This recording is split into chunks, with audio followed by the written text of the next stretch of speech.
क्या आपने कभी सोचा है कि वही हाथ जो दफ्तर में देश की फाइलें उठाते हैं, वही हाथ जब शाम को घर लौटते हैं तो अपने बच्चों की उम्मीदें, पत्नियों की जरूरतें और माता पिता की दवाइयां भी उठाते हैं। हर महीने की पहली तारीख को जो सैलरी आती है वो सिर्फ एक रकम नहीं होती, वो होती है सम्मान, पहचान और उस तपस्या का फल जो एक सरकारी कर्मचारी रोज करता है। आज हम बात करेंगे उस बदलाव की जो सिर्फ वेतन नहीं है बल्कि जिंदगी की दिशा बदल सकता है। आठवां केंद्रीय वेतन आयोग, इट्स सेंट्रल पे कमीशन, क्या सच में बढ़ेगा फिटमेंट फैक्टर? कब मिलेगा वेतन? क्या पेंशनर को मिलेगा लाभ? और सबसे बड़ा सवाल, क्या सरकार सिर्फ वादा कर रही है या वाकई कुछ हो रहा है? इस वीडियो को अंत तक जरूर देखिए, क्योंकि आज हम सिर्फ आंकड़ों की नहीं, आपकी उम्मीदों की बात करेंगे और आपके भविष्य की आवाज उठाएंगे। तो मैं नरेंद्र कुमार आप सबों को स्वागत करता हूं लिविंग हैप्पीली में। अगर आपने अभी तक सब्सक्राइब नहीं किया, अवश्य सब्सक्राइब करें, लाइक करें। हम सबसे पहले बात करेंगे कि इस आठवें वेतन आयोग की शुरुआत कैसे हुई। तो 16 जनवरी 2025 को भारत सरकार ने आठवें वेतन आयोग को स्वीकृति दी, लेकिन 6 महीने बाद भी न अध्यक्ष नियुक्त हुआ, न टर्म ऑफ रेफरेंस तय हुए और न ही कोई समय सीमा घोषित की गई है। जबकि हर वेतन आयोग में तीन चीजें अनिवार्य होती हैं। पहला होता है टीओआर, टर्म ऑफ रेफरेंस, सरकार किन विषयों पर आयोग से राय चाहती है। दूसरा होता है चेयरमैन और सदस्य जो रिपोर्ट बनाएंगे। और तीसरा होता है टाइमलाइन, आयोग कब तक रिपोर्ट सबमिट करेगा। और सच तो यह है साथियों कि अभी तक सिर्फ फॉर्मल घोषणा हुई है, असली काम शुरू ही नहीं हुआ है। जो सबसे ज्यादा चर्चित विषय है, जिसमें हम सब सबसे ज्यादा अभिरुचि रखते हैं, वो है फिटमेंट फैक्टर। तो क्या होगा बदलाव? ये फिटमेंट फैक्टर क्या है? जो हमारा वर्तमान वेतन है और जो नया गुणांक आएंगे, वही दोनों का गुणनफल है। सातवें वेतन आयोग में ये फिटमेंट फैक्टर था 2.57 और अब चर्चा में है, सुर्खियों में है कि 2.72 से लेकर 2.86 तक होने की संभावनाएं जताई जा रही है। अगर 2.57 रखी जाती है तो 18,000 जो मिनिमम बेसिक है अभी, वह 46,260 होने की गुंजाइश है। और यही फिटमेंट फैक्टर अगर 2.72 रखा जाता है तो 48,960 मिनिमम हो जाएंगे, जो चर्चाओं में है, सुर्खियों में है।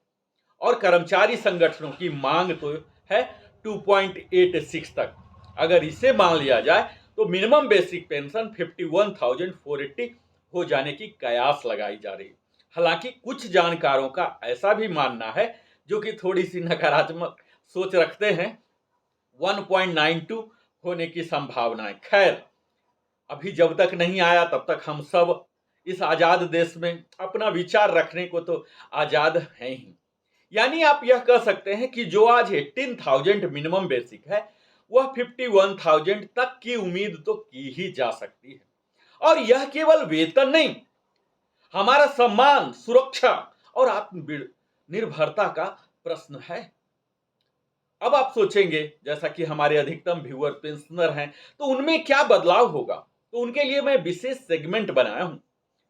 आज पेंशनर का मिनिमम जो पेंशन है, मिनिमम 9,000 है और संभावित नई पेंशन जो है 25,000 से 26,000 होने की संभावनाएं जताई जा रही है। और यह लागू हो सकता 1 जनवरी 2026 से बकाया एरियर के साथ।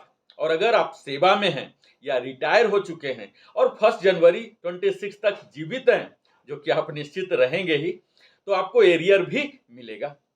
यह सिर्फ वृद्धावस्था की राशि नहीं है, यह उस सेवा का मोल है जो अपने देश को आपने दी है। आप यह पूछेंगे कि कब लागू होगा आखिर यह 8 CPC? तो यह लागू होगा 1 जनवरी 2026 से, लेकिन आयोग की रिपोर्ट आने में भी लग सकते हैं 18 से 24 महीने, यानी 2027 या 28 में लागू होने की आशंका जताई जा रही है।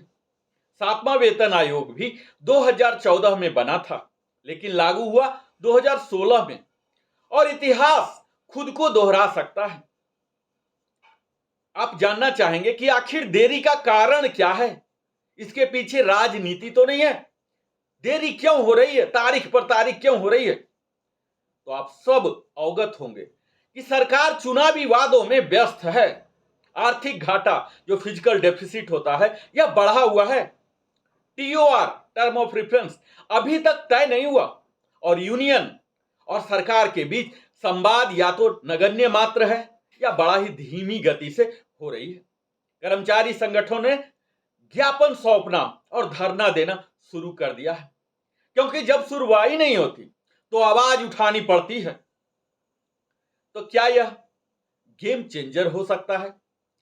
अगर फिटमेंट फैक्टर 2.86 हुआ तो कर्मचारियों को बड़ी राहत मिलेगी। हमारे देश की अर्थव्यवस्था में खर्च और उपभोग बढ़ेगा।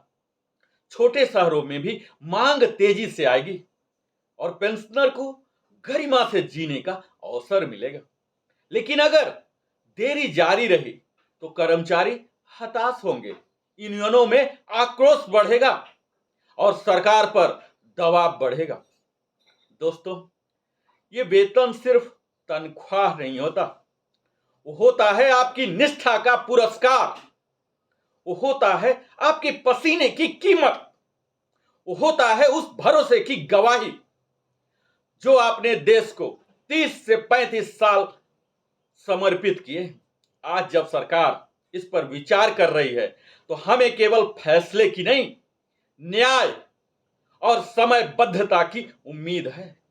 क्योंकि जब एक कर्मचारी का वेतन समय पर बढ़ता है तब सिर्फ जेब नहीं, उसके दिल भी मुस्कुराता है।